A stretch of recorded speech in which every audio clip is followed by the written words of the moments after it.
بسم اللہ الرحمن الرحیم۔ السلام علیکم۔ خلیفہ ہارون رشید عباسی خاندان کا 5واں خلیفہ تھا۔ عباسیوں نے طویل عرصے تک اسلامی دنیا پر حکومت کی، لیکن ان میں سے شہرت صرف ہارون رشید کو نصیب ہوئی۔ ہارون رشید کے دور میں ایک بار بہت بڑا قحط پڑ گیا۔ اس قحط کے اثرات سمرقند سے لے کر بغداد تک اور کوفہ سے لے کر مراکش تک ظاہر ہونے لگے۔ ہارون رشید نے اس قحط سے نمٹنے کے لیے تمام تدابیر آزما لی۔ اس نے غلے کے گودام کھول دیے، ٹیکس معاف کر دیے، پوری سلطنت میں سرکاری لنگر خانے قائم کر دیے اور تمام امراء اور تاجروں کو متاثرین کی مدد کے لیے موبلائز کر دیا۔ لیکن اس کے باوجود عوام کے حالات ٹھیک نہ ہوئے۔ ایک رات ہارون رشید شدید ٹینشن میں تھا، اسے نیند نہیں آ رہی تھی۔ ٹینشن کے اس عالم میں اس نے اپنے وزیر اعظم یحییٰ بن خالد کو طلب کیا۔ یحییٰ بن خالد ہارون رشید کا استاد بھی تھا، اس نے بچپن سے بادشاہ کی تربیت کی تھی۔ ہارون رشید نے یحییٰ خالد سے کہا، استاد محترم، آپ مجھے کوئی ایسی کہانی، کوئی ایسی داستان سنائیں جسے سن کر مجھے قرار آ جائے۔ یحییٰ بن خالد مسکرایا اور عرض کیا، بادشاہ سلامت، میں نے اللہ کے کسی نبی کی حیات طیبہ میں ایک داستان پڑھی تھی۔ یہ داستان مقدر، قسمت اور اللہ کی رضا کی سب سے بڑی اور شاندار تشریح ہے۔ آپ اگر اجازت دیں تو میں وہ داستان آپ کے سامنے دہرا دوں۔ بادشاہ نے بے چینی سے فرمایا، یا استاد، فوراً فرمائیے، میری جان حلق میں اٹک رہی ہے۔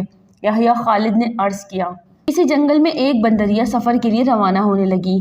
اس کا ایک بچہ تھا، وہ بچے کو ساتھ نہیں لے جا سکتی تھی، چنانچہ وہ شیر کے پاس گئی اور اس سے عرض کیا، جناب، آپ جنگل کے بادشاہ ہیں، میں سفر پر روانہ ہونے لگی ہوں، میری خواہش ہے آپ میرے بچے کی حفاظت اپنے ذمہ لے لیں۔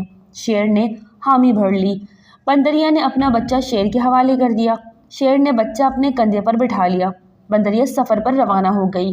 اب شیر روزانہ بندریا کے بچے کو کندھے پر بٹھاتا اور جنگل میں اپنے روزمرہ کے کام کرتا رہتا۔ ایک دن وہ جنگل میں گھوم رہا تھا کہ اچانک آسمان سے ایک چیل نے ڈائی لگائی، شیر کے قریب پہنچی، بندریا کا بچہ اٹھایا اور آسمان میں گم ہو گئی۔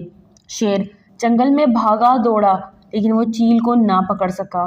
یحییٰ خالد رکا، اس نے سانس لیا اور خلیفہ ہارون رشید سے عرض کیا، بادشاہ سلامت۔ چند دن بعد بندریا واپس آئی اور شیر سے اپنے بچے کا مطالبہ کر دیا۔ شیر نے شرمندگی سے جواب دیا، تمہارا بچہ تو چیل لے گئی۔ بندریا کو غصہ آ گیا اور اس نے چلا کر کہا، تم کیسے بادشاہ ہو؟ تم ایک امانت کی حفاظت نہیں کر سکے، تم اس سارے جنگل کا نظام کیسے چلاؤ گے؟ شیر نے افسوس سے سر ہلایا اور بولا، میں زمین کا بادشاہ ہوں، اگر زمین میں کوئی آفت تمہارے بچے کی طرف بڑھتی تو میں اسے روک لیتا، لیکن یہ آفت آسمان سے اتری تھی اور آسمان کی آفتیں صرف اور صرف آسمان والا روک سکتا ہے۔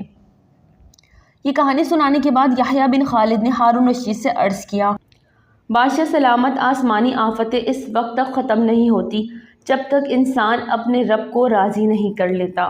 آپ اس آفت کا مقابلہ بادشاہ بن کر نہیں کر سکیں گے، چنانچہ آپ فقیر بن جائیے، اللہ کے حضور گر جائیے، اس سے توبہ کیجیے، اس سے مدد مانگیے۔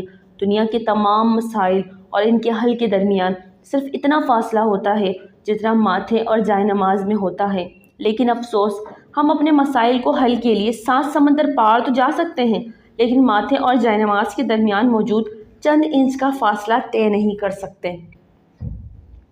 ناظرین، ویڈیو اچھی لگی تو لائک کر دیں، چینل کو سبسکرائب کر دیں اور دعاؤں میں یاد رکھیں۔ السلام علیکم۔